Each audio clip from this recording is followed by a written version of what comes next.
Well, just looking at the first reading for a moment, you wouldn't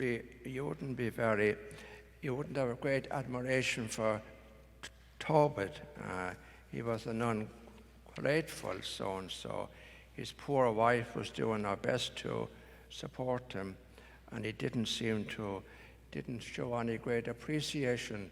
No wonder that the sparrows pooped on him.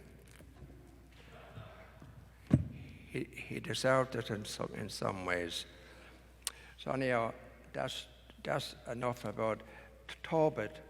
And today we celebrate the feast of Justin, the martyr. We don't know when he was born. We know he died in one of the persecutions of Christians in the year 156 in Rome during the reign of Marcus Aurelius. But more interesting is what we read in the Gospel this morning, and see how we can apply to where we are today. And they were trying to set a trap for Jesus, and about paying taxes to Caesar or not.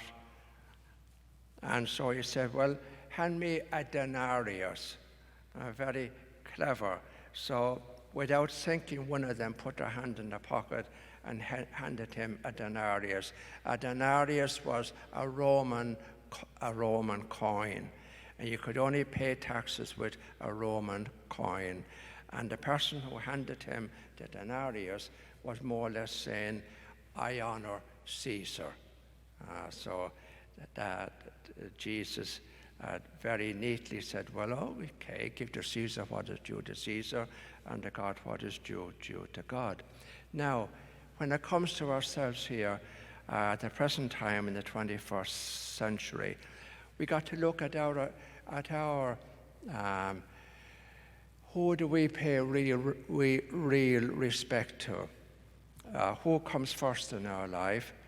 And for many people today, it seems like their political party comes first in their loyalty.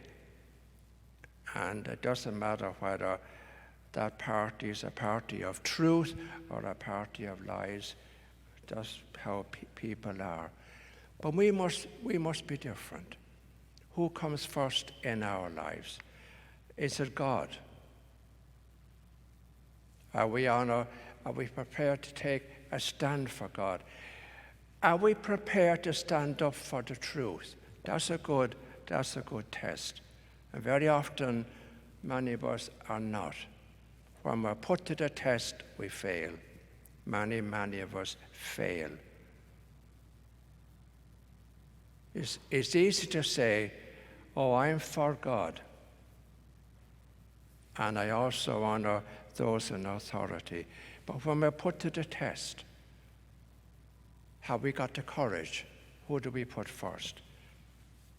And like St. Justin, whose feast day we celebrate today, he was given a choice. Do you honor the emperor, or do you honor God? And he chose God and lost his life. And he knew if he made that decision. And there are many people in the world today who at this very moment are suffering because of their commitment to the Lord.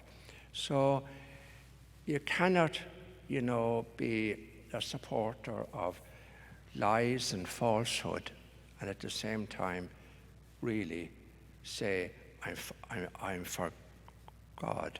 That's something we all need to think about at the present moment.